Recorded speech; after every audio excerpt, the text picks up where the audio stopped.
நண்பர்கள் அனைவருக்கும் வணக்கம். நிஃப்டி ஃபியூச்சர் டெக்னிக்கல் சார்ட் அனாலிசிஸ்ல நம்ம வீக்லி ட்ரெண்ட் அனாலிசிஸ் என்னங்கிறத நம்ம அனலைஸ் பண்ண போறோம். ஸோ முழுக்க முழுக்க இது ஒரு price action analysis video.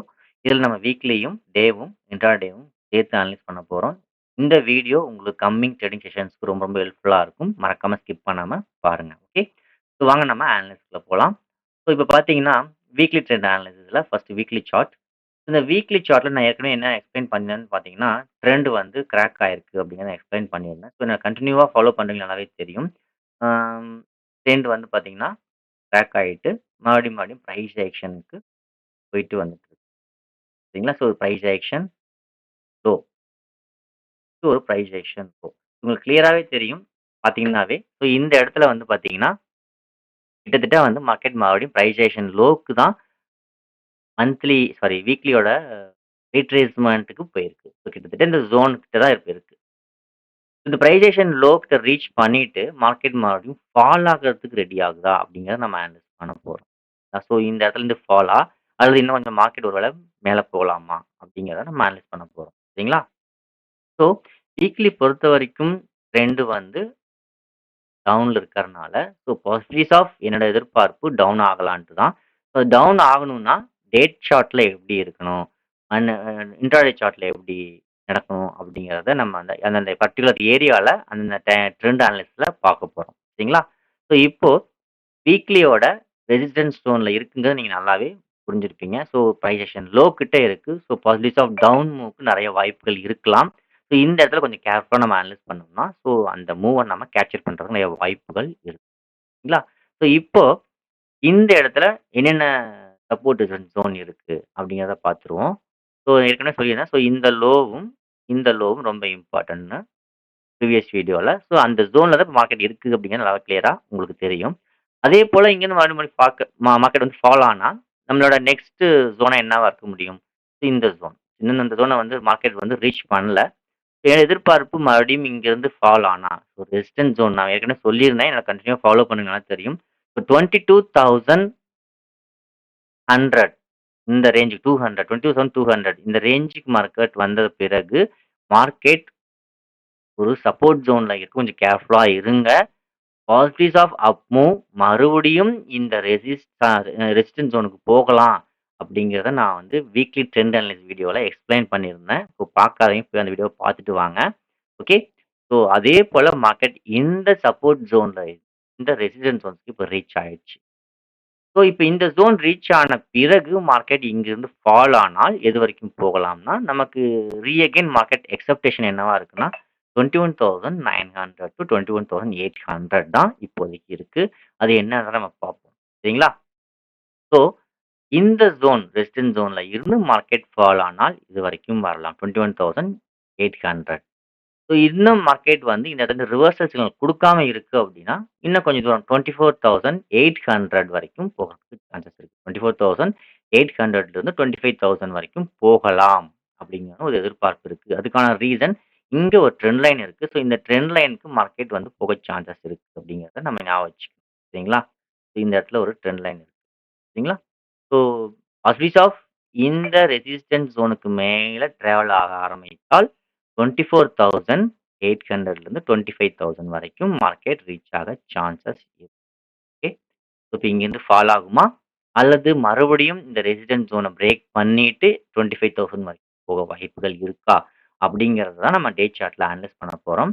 So வாங்க நம்ம டே சார்ட்டோட பிரைஸ் ஆக்ஷன் செக் பண்ணுவோம். ஸோ டே சார்ட் எப்படி இருக்குன்னா, அதில ஃபர்ஸ்ட் நம்ம சப்போர்ட் ரெசிஸ்டன்ஸ் என்னென்னங்கிறத நம்ம செக் பண்ணிடுவோம். ஸோ டே டைம் ஃப்ரேம் பொறுத்தவரைக்கும், நம்ம இந்த ஒரு ட்ரெண்ட் லைன் ஒரு முக்கியமான ஜோனா ஆக்ட் ஆகும். 1. அடுத்தது பார்த்தீங்கன்னா, இந்த ஒரு ஜோன். ஸோ இந்த வீக்லியோட ஜோனும் கூட. ஸோ இந்த ஜோன்ல தான் மார்க்கெட் வந்து இப்போ ரியாக்ட் ஆயிட்டு இருக்கு. பார்த்தாலே தெரியும். ஓகே. ஸோ இப்போ மார்க்கெட் வந்து டவுன் மூவ்ல டிராவல் ஆயிட்டு இருந்தது. டவுன் மூவ்ல டிராவல் ஆயிட்டு இருந்தது. மறுபடியும் மார்க்கெட் என்னவாயிருக்குன்னு பார்த்தீங்கன்னா, இந்த ஏரியால பர்ட்டிகுலர்லா நம்ம ஏற்கனவே எக்ஸ்பிளைன் பண்ணியிருந்தோம். ட்ரெண்ட் வந்து கிராக் ஆயிருச்சு. மறுபடியும் பாசிபிலிட்டீஸ் ஆஃப் ரீடெஸ்ட்டுக்கு வாய்ப்புகள் இருக்கு அப்படின்ட்டு. ஸோ கரெக்ட்டா மார்க்கெட் இந்த ரெசிஸ்டன்ஸ் ஜோனுக்கு ரீச் ஆயிட்டு, இப்ப மார்க்கெட் வந்து ஒரு ஃபால குடுத்துருக்கு. இந்த ஃபால் வந்து நம்ம வீக்லி ஓட சப்போர்ட் ஜோனுக்கு அகைன் போகுமா? 21,800க்கு போகுமாங்கிறது தான் இப்ப ஒரு கேள்விக்குறி.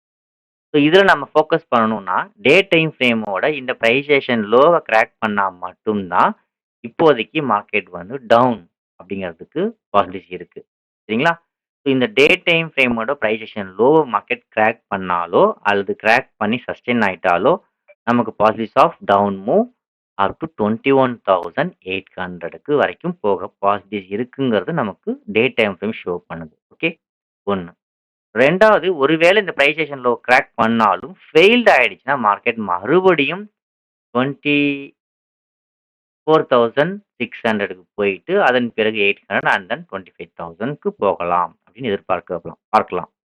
ஸோ இங்க வந்து இந்த பிரைஸ் ஆக்ஷன் லோ கிராக் பண்ணி சஸ்டெயின் ஆகுதா அல்லது ஃபெயில்ட் ஆகுதாங்கிறதா ரொம்பவே இம்பார்ட்டன்ட். ஸோ அதுவும் டே டைம் ஃப்ரேம்ல நம்ம அனலைஸ் பண்ணணும். ஃபெயில்டா சஸ்டெயின் ஆகுதான்னு. ஓகே. கேர்ஃபுல்லா இருக்கணும். ஸோ இந்த லோவ பிரேக் பண்ணி சஸ்டெயின் ஆனா 21,800க்கு நம்ம எதிர்பார்க்கலாம். ஸோ இந்த ரீட்ரேஸ்மென்ட் ஜோன்ல தான் வீக்லியோட ரீட்ரேஸ்மென்ட் ஜோன்ல மார்க்கெட் செல் ஆக போகுதுங்கிறத ஐடென்டிஃபை பண்ண முடியும். இந்த லோவ கிராக் பண்ணா. ஒருவேளை இந்த லோவ பிரேக் பண்ணாலோ அல்லது பிரேக் பண்ணாம மேல போயிட்டா, அதாவது பிரேக் பண்ணி ஃபெயில்ட் ஆனாலோ அல்லது பிரேக் பண்ணிட்டு ஃபெயில்ட் ஆகாம சாரி பிரேக் பண்ணாலோ, பிரேக் பண்ணிட்டு ஃபெயில்ட் ஆனாலோ நமக்கு இந்த இடத்துல இருந்து மார்க்கெட் ஒருவேளை கன்டினியூவா மேல போச்சுன்னா ஸோ அப் டூ 24,800லேருந்து 25,000 வரைக்கும் போகிறதுக்கு சான்சஸ் இருக்கு. ஓகேங்களா? ஸோ உங்களுக்கு புரிஞ்சிருக்கும். இப்போ டே டைம் ஃப்ரேம்ல நமக்கு முக்கியமான நோட் பண்ணக்கூடிய ஜோன் இந்த ஜோன் தான். ஸோ இந்த ஜோனுக்கு கீழ மார்க்கெட் சஸ்டெயின் ஆச்சுன்னா, இந்த ஏரியாவுக்கும் இந்த லோவ பிரேக் பண்ணிட்டு ஃபெயில்ட் ஆனாலோ, அல்லது பிரேக் பண்ண முடியாம இருந்தாலோ, மறுபடியும் மார்க்கெட் 25,000 வரைக்கும் போகறதுக்கு சான்சஸ் இருக்கு. அப்படிங்கிறத நமக்கு டே டைம் ஃப்ரேம் ஷோ பண்ணுது. ஓகே. ஸோ ஃபைனலா நம்ம வீக்லியோட ட்ரெண்டுக்கும் டேவோட ட்ரெண்டுக்கும் நமக்கு எந்தெந்த ஜோன் முக்கியங்கிறத அனலைஸ் பண்ணியாச்சு. ஸோ இதில டே டைம் ஃப்ரேம் இந்த பிரைஸேஷன் லோ கிராக் பண்ணா மட்டும் தான் கிராக் பண்ணா மட்டும் போதாது. சஸ்டெயின் ஆகணும் ஞாபகம் வச்சுக்கோங்க. ஸோ இந்த லெவலுக்கு கீழ மார்க்கெட் கிராக் பண்ணிட்டு சஸ்டெயின் ஆனால் பாசிட்டிவ்ஸ் ஆஃப் நல்ல ஒரு டவுன் மூவ் எதிர்பார்க்கலாம். ஓகேவா? ஸோ இப்ப நமக்கு இன்ட்ராடே என்ன சொல்லுதுன்னு பார்த்துருவோம். ஸோ இன்ட்ராடே பொறுத்தவரைக்கும் மார்க்கெட் செல்லிங்ல இருக்கா? பையிங்ல இருக்கா? அப்படிங்கிறத அனலைஸ் பண்ணுவோம். அதில வந்து பார்த்தீங்கன்னா, நம்ம 30 மினிட்ஸ் ஒரு 1 ஹவர் இது வந்தாலும் ஓகே. பட் நான் 30 மினிட்ஸ் தான் ஃபாலோ பண்றேன். உங்களுக்கு நல்லாவே தெரியும். ஸோ இப்போ 30 மினிட்ஸ பொறுத்தவரைக்கும் நமக்கு இம்பார்ட்டன்டான ஜோன்ஸ் என்னென்ன? ஓகே. அப்படிங்கிறத பார்த்துருவோம். ஸோ 30 மினிட்ஸ பொறுத்தவரைக்கும் முக்கியமான ஒரு ரேஞ்ச் அப்படின்னு பார்த்தீங்கன்னா, 24,300 ஓகே. ஸோ இந்த லெவலுக்கு மேல மார்க்கெட் வந்து பிரேக் ஆகாத வரைக்கும் நமக்கு ப்ராப்ளம் கிடையாது. அது வந்து டவுன் மூவ் தான் அடுத்தடுத்து வரதுக்கு சான்சஸ் இருக்கு. ஞாபகம் வச்சுக்கோங்க. ஸோ ஒருவேளை மார்க்கெட் இந்த லெவலுக்கு மேல எப்ப சஸ்டெயின் ஆயிட்டு பிரேக் நடக்குதோ, அப்ப வந்து மறுபடியும் 25,000 24,800ல இருந்து 25,000 வரைக்கும் போறதுக்கு சான்சஸ் இருக்கு. இப்ப நமக்கு கிளியரா தெரியும். இந்த ஜோன எப்ப மார்க்கெட் கிராக் ஆகுதோ, அப்பதான் மார்க்கெட் வந்து மறுபடியும் மேல போறதுக்கான வாய்ப்புகள் இருக்கு அப்படிங்கிறதுக்கு முக்கியமான ஒரு லெவல். ஓகே. நெக்ஸ்ட்டு ஒருவேளை மார்க்கெட் வந்து இந்த இடத்துல ட்ரேட் ஆயிட்டு இருக்கு. ஒருவேளை புல் பேக் ஆயிட்டு போனாலாம், இந்த லெவலுக்கு மேல சஸ்டெயின் ஆயி பிரேக் அவுட் நடந்தாலும், இந்த லெவல் வரைக்கும் வரலாம். 2 இது வந்து ஒரு ஸ்மால் பையிங்கா தான் இருக்கும். ஸோ எப்ப இந்த லெவலுக்கு மேல சஸ்டெயின் ஆயிட்டு பிரேக் நடக்குதோ, அப்ப இது மேபி 24,300 வரைக்கும் வரலாம். சரிங்களா? ஸோ இந்த ஒரு பை வந்து ஸ்ட்ராங்கஸ்ட்டா இருக்க வாய்ப்புகள் கம்மியா இருக்கும். ஒருவேளை இந்த லெவலுக்கு மேல ரொம்பவுமே இம்பார்ட்டன்டான லெவல் 24,300 தான். ஸோ இந்த லெவலுக்கு மேல எப்ப மார்க்கெட் சஸ்டெய்னா ட்ரேட் ஆகுதோ, அப்ப வந்து மார்க்கெட் பாசிட்டிவ்ஸ் ஆஃப் 24,800லிருந்து 24,000 சாரி 25,000 வரைக்கும் போகலாம். சரிங்களா? ஸோ ஒருவேளை மார்க்கெட் இந்த லெவல்ல இருந்து மறுபடியும் மார்க்கெட் ஃபெயில் ஆச்சுன்னா, it will come down up to 23,660 ஓகேங்களா? ஞாபகம் வச்சுக்கோங்க. அடுத்தது பார்த்தீங்கன்னா, இந்த லோ. ஸோ ஒருவேளை மார்க்கெட் வந்து இந்த லோவ கிராக் பண்ணுது. ஓப்பனிங்லயே பிரேக் ஆகுதுன்னா, நெக்ஸ்ட் ஜோனா பார்த்தீங்கன்னா, மறுபடியும் இந்த ஜோன் ரீச் ஆகலாம். ஸோ இதுதான் நமக்கு நாளைக்கு இன்ட்ராடேக்கு ஃபோக்கஸ் பண்ணக்கூடிய ஒரு லெவல். ஸோ மார்க்கெட் வந்து எங்க ஓப்பன் ஆக வாய்ப்புகள் இருக்கு அப்படிங்கிறத பேஸ் பண்ணி தான் நாம இந்த முடிவு எடுக்க முடியும். ஸோ இந்த ஜோன் கிட்ட ஓப்பன் ஆனா, இந்த லெவலுக்கு மேல சஸ்டெயின் ஆகுதா, கீழ சஸ்டெயின் ஆகுதான்னு ஃபோக்கஸ் பண்ணணும் 1. ஒருவேளை இந்த லெவலுக்கு மேல மார்க்கெட் பிரேக் அவுட் நடந்ததுன்னா, மேலேயே சஸ்டெயின் ஆனா மறுபடியும் ஃபால் ஆகாம பையிங்க்கு போறதுக்கு சான்சஸ் இருக்கு. ஒருவேளை மார்க்கெட் ஓப்பனிங்லயே இந்த லோவ பிரேக் பண்ணா 23,660க்கு வரதுக்கு சான்சஸ் இருக்கு. ஓகேங்களா? ஸோ இதுதான் இன்ட்ராடே சப்போர்ட்ஸ் ஜோன்ஸ். ஸோ இப்ப என்னன்னா, இதுல நான் முக்கியமா நோட் பண்ணக்கூடிய ஒரு விஷயம், இந்த இன்ட்ராடே சப்போர்ட் ரெசிஸ்டன்ஸ் ஜோன்ல நமக்கு வந்து முக்கியமான லோ என்னவா சொல்லியிருக்கோம்? டே பிரைஸேஷன் லோ. ஸோ டே பிரைஸேஷன் லோ எதுன்னு பார்த்தீங்கன்னா, 23,600ன்னு வச்சுக்கோங்க. ஓகே. 23,600.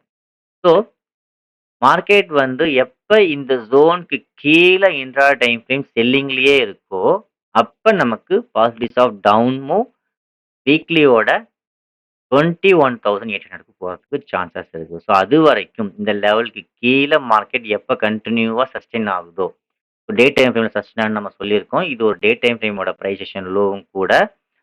அதனால இந்த லோவுக்கு கீழ மார்க்கெட் கொஞ்சம் ஃபோக்கஸ் பண்ணுங்க. ஒருவேளை இந்த லோவுக்கு கீழ மார்க்கெட் ஸ்ட்ரகிள் ஆச்சுன்னா, அங்க வந்து மேபி ஃபெயில்டுக்கான பாசிபிலிட்டிஸ் இருக்கலாம் அப்படிங்கிறத ஞாபகம் வச்சுக்கோங்க. சரிங்களா? ஸோ டே டைம் ஃப்ரேமோட லோ இந்த இடத்துல பிரைஸ் ஃபெயில்ட் ஆச்சுன்னா, possibilities of again bull move போகலாம் அப்படிங்கிறதுக்கும், ஒருவேளை இந்த பிரைஸேஷன் கீழேயே மார்க்கெட் ட்ரேட் ஆயிட்டே இருக்குன்னா, மறுபடியும் மார்க்கெட் நெக்ஸ்ட் ஜோனா வந்து 21,800க்கும் போறதுக்கு சான்சஸ் இருக்கு. ஓகே. ஸோ இதுதான் வந்து நாளைக்கான லெவல்ஸ். உங்களுக்கு கிளியரா புரிஞ்சிருக்கும்னு நெனைக்கிறேன். ஸோ பார்ப்போம் நாளைக்கு மார்க்கெட் எந்த ஜோன்ல ஓப்பன் ஆகுது, எப்போ ஓப்பன் ஆகுதுங்கிறத வச்சு நம்ம முடிவெடுப்போம். Thank you. Thank you for வாட்சிங்.